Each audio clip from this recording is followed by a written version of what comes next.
오늘 본문은 유대 민족을 구원하기 위해 새로운 조서를 반포하는 그 과정을 우리에게 소개하고 있습니다.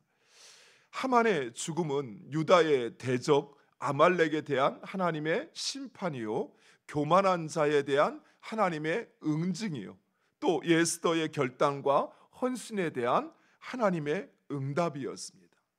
사랑하는 성도 여러분, 에스더는 자신의 지위를 잃어버릴 수도 있는 그 상황 속에서도 민족의 위기를 외면하지 않았습니다. 에스더는 목숨을 걸고 자기 민족의 구원을 간구하여 그 민족을 구원하였던 것입니다. 사랑하는 성도 여러분, 우리 역시 나를 위해서 또 가정을 위해서 기도해야 합니다. 하지만 교회와 민족을 위해서도 기도해야 합니다. 왜냐하면 우리는 운명 공동체입니다. 민족과 교회와 우리의 삶과 신앙은 함께 간다는 사실입니다.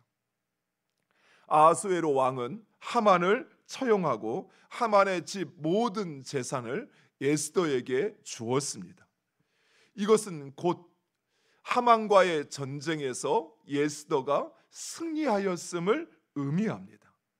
전쟁에서 승리한 자들이 그 전리품을 취하듯이 에스더는 하만의 집 그 모든 것을 취하였던 것입니다.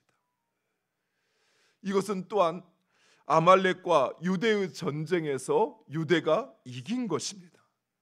그간 사울왕을 비롯한 수많은 역대 왕들이 못한 일을 포로된 한 여인이 에스더가 해냅니다. 이처럼 우리의 싸움은 혈과 육의 싸움이 아닌 영적인 싸움입니다. 따라서 우리에게 필요한 것은 내가 얼마나 많은 군사를 소유했느냐, 나를 따르는 사람이 얼마나 많이 있느냐라고 하는 것이 아닙니다. 내가 어떤 무기를 가졌느냐, 내가 어떤 힘과 권세를 가졌느냐라고 하는 것이 우리의 인생을, 우리의 삶을, 우리의 전쟁을 결정하지 않는다는 것입니다. 우리의 삶, 이 영적 싸움의 현장에 있는 우리의 삶을 결정하는 것, 그것은 바로 우리가 얼마나 하나님을 의지하느냐 하는 것입니다. 하나님을 의지하고 내 생명을 하나님께 맡기고 내 가정을 하나님께 맡기고 내 앞날을 하나님께 맡기고 그리고 내가 그 하나님의 뜻에 순종하느냐에 따라 우리의 인생이, 우리의 삶이 결정된다는 사실입니다. 사랑하는 성도 여러분, 여러분은 얼마나 많은 영적인 무기를 준비했습니까? 아니면 세상의 무기를, 세상의 힘과 권세를 얻고자 그것을 구하고 있습니까?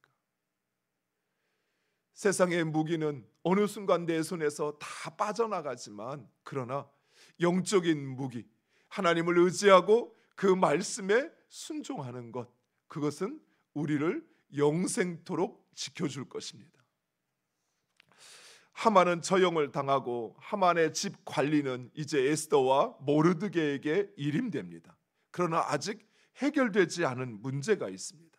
바로 하만이 전국에 내린 유다인들을 진멸하라는 조서입니다. 그래서 에스더는 다시 한번 죽을 각오를 하고 왕 앞에 나아가 유다 민족을 위하여 간구합니다. 그러나 이 문제는 결코 쉬운 문제가 아니었습니다. 왜냐하면 왕이 내린 조서를 철회한다는 것은 왕의 권위가 심각하게 실추되는 일이었기 때문입니다. 따라서 당시 페르시아에는 왕의 조서가 철회되는 일이 아예 없었습니다. 왕의 권위를 넘보는 이들, 왕의 자리를 넘보는 이들이 워낙 많았기에 그 빈틈을 보이는 순간 왕의 상대편과 대적들에게 그 자리를 빼앗기는 일이 쉴 새 없이 일어났기에 왕은 결코 잘못된 명령이라 할지라도 그 명령을 철회하는 일이 없었던 것입니다. 하지만 아하수에로 왕은 에스더의 간구를 수락하여 새로운 조서를 내려 유대 민족을 살리도록 합니다. 그리고 그 모든 권한을 에스더와 모르드게에게 일임합니다. 모르드게는 왕의 모든 서기관들을 불러 새로운 조서를 작성하는데, 하만이 유다 민족을 진멸하라고 한 바로 그날, 유대 백성은 모든 국민들을 규합하여 유다의 대적들을 도륙하고 진멸하라는 조서를 새로 작성하여 반포합니다. 놀라운 반전이지요. 멸망의 날이 승리의 날이 된 것입니다. 꼼짝없이 진멸당할 수밖에 없는 바로 그 멸망의 날이 원수들을 응징하는 승리의 날로 변화된 것입니다. 더욱이 오늘 본문에 보면 그 새로운 조서를 반포한 날이 기록되어 있습니다. 그날은 바로 3월 23일이다 라고 합니다. 이 날은 너무나도 중요합니다. 왜냐하면 하만이 처음 조서를 발표한 날이 1월 13일입니다. 그러니까 정확히 70일 만에 상황이 역전된 것입니다. 마치 바벨론의 포로가 된 유대 민족에게 70년이 지나 다시 가나안으로 돌아오게 하시겠다는 하나님의 약속처럼 하나님께서 이 바벨론 땅에 남아있는 이 민족을 70일 만에 살리신 것입니다. 즉 이 모든 것을 행하신 분은 바로 하나님이십니다. 마치 하나님이 존재하지 않는 것처럼, 하나님의 영향력이 미치지 않는 것처럼, 하나님의 이름이 단 한 번도 등장하지 않는 그 시대와 그 상황 속에서 하나님께서 침묵하시고 하나님이 영향력을 미치지 않는 것이 아니라 하나님은 여전히 일하고 계셨던 것입니다. 물론 모르드게의 그 신실한 신앙과 에스더의 죽으면 죽으리라는 결단과 헌신이 있었지만 이 모든 것을 계획하시고 그리고 이루어 가시는 분은 바로 하나님이셨습니다. 사랑하는 성도 여러분, 에스더서가 우리에게 말하고 있는 것이 바로 이것입니다.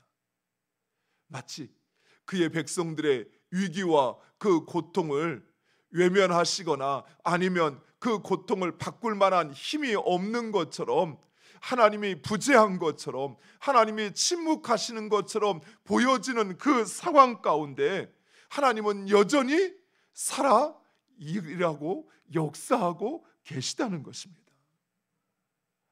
하나님은 에스더와 모르드게가 나는 당신의 종들을 통해서 섭리하고 역사하신 것입니다. 하나님은 한치의 오차도 없이 한순간의 착오도 없이 역사하시어 자기 백성을 구원하신 것입니다. 사랑하는 성도 여러분, 세상 사람들이 하나님을 인정하지 않고 하나님의 능력과 하나님의 그 존재를 그들이 존중하지 않는다 할지라도, 그러나 여전히 우리 하나님은 이 땅의 주관자이시오 하나님은 일하고 계십니다. 무엇보다도 하나님은 결코 자기 백성을 포기하지 않으십니다. 하나님이 보이지 않고 하나님의 손길이 느껴지지 않는 현실이라 할지라도 하나님은 여전히 우리와 함께 하시고 그리고 우리의 삶에 계획하신 일을 이루어 가시는 하나님이십니다. 오직 그 하나님을 의지하고 그 하나님께 나의 모든 것을 맡기고 그 하나님의 뜻에 순종하는 여러분 되시기를 간절히 축원드립니다. 모르드게에게 있었던 변치 않는 신실한 그 신앙, 예루살렘이 아닌 수산성 대적들의 그 한가운데서도 하나님을 향한 그 신실한 신앙을 포기하지 않았던 모르드게처럼, 또한 자기 민족이 처한 그 위기 앞에서 자기의 지위와 자기의 생명을 아끼지 않았던 것처럼, 우리 공동체가 처한 그 위기 가운데 그것을 남몰라라 하지 않고 그것을 내 문제로 내 것으로 알고 공동체를 위하여 자신의 생명과 지위를 걸었던 에스더처럼 교회와 나라를 위해서 구하고 간 하나님 앞에 간구하고 또 충성하는 자들을 하나님은 그들을 통해서 역사하십니다. 여러분이 바로 제2의 모르드게, 제2의 에스더가 되기를 간절히 축원드립니다. 기도하겠습니다. 아버지 하나님 감사합니다.